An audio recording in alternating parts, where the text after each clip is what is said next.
नमो बुद्धाय। जय भीम, जय भारत, जय संविधान। साथियों, आज है बड़ा पवित्र दिन, विजयदशमी।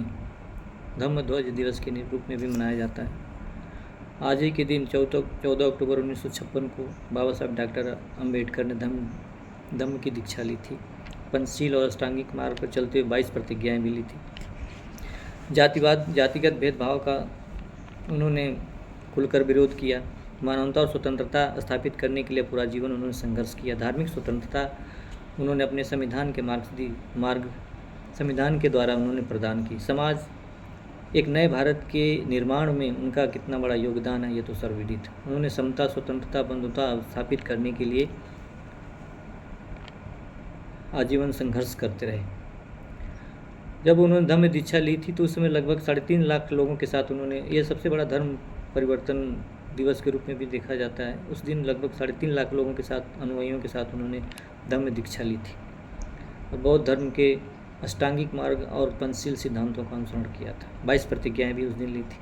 तो इस तरह से बाबा साहब डॉक्टर अम्बेडकर ने समाज में समता, स्वतंत्रता, बंधुता स्थापित करने के लिए बहुत महत्वपूर्ण योगदान उनका माना जाता है।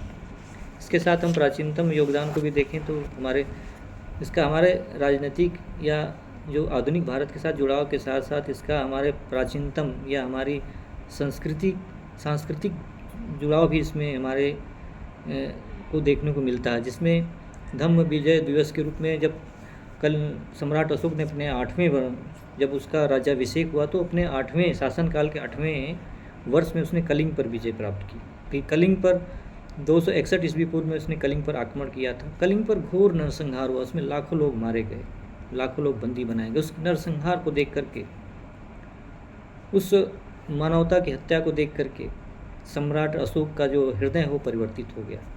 फिर उसने तलवार रखने का विचार विमर्श किया और अब तलवार न कभी अपने जीवन में उठाने के लिए उन्होंने वचनबद्ध रहे। उन्होंने बौद्ध धर्म का अनुसरण किया और बौद्ध धर्म की दीक्षा ली। बौद्ध धर्म के अष्टांगिक मार्ग, 4 आर्य सत्यों और पंचशील सिद्धांतों का उन्होंने देश विदेश में अपने अनुयायियों को, अपने बौद्ध धर्म के भिक्षुओं को भेज करके प्रसार में काफ़ी योगदान दिया। श्रीलंका में उसके पुत्र महेंद्र और संघमित्रा पुत्री को भी भेजा। संघमित्र एक बौद्ध भिक्षुणी थी। जब उन्होंने यहाँ से श्रीलंका गई तो बौद्ध धर्म यहाँ से जाते उन्होंने बोध गया से उस पीपल वृक्ष की एक टहनी को लेकर के वहाँ गई थी और उनके पुत्र महेंद्र जो थे, वहाँ के राजा, जो श्रीलंका के राजा थे तिस्सा, उनको बौद्ध धर्म की दीक्षा थी। उन्होंने उस धर्म को अपनाया और अपना राजधर्म बना लिया।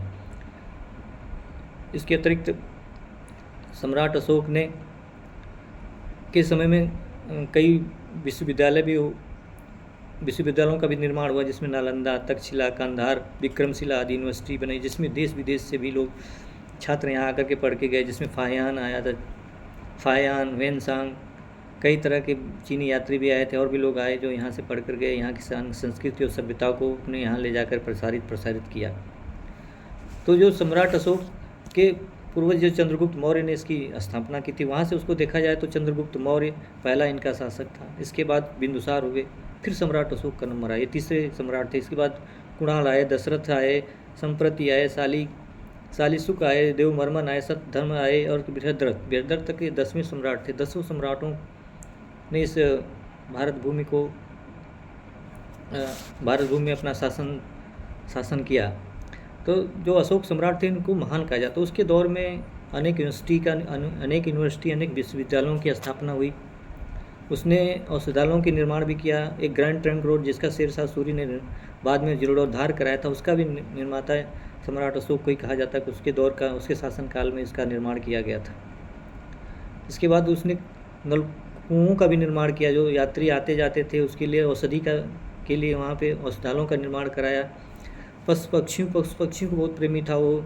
जब से उसका हृदय द्रवित हुआ कलिंग युद्ध के बाद, उसने पशु पक्षियों, मानवता के लिए बहुत बड़ा उसने उसके योगदान में काम किया। उसके सुरक्षा व्यवस्था के लिए, उसके जीवन के लिए क्या क्या उपयोगी मूलभूत आवश्यकता है, उसके ऊपर काफ़ी उसने जोर दिया। तो इस तरह से ये धम्म विजय दिवस, जितनी तलवार जो सम्राट एक शक्तिशाली था, वो उसका काल जो है स्वर्ण काल के नाम से जाना जाता। तो जितनी उसने तलवार के ऊपर विजय नहीं की, उससे ज़्यादा उसने भगवान बुद्ध के अष्टांगिक मार्ग और पंचशील सिद्धांतों का अनुसरण करके किया। उसने मिस्र,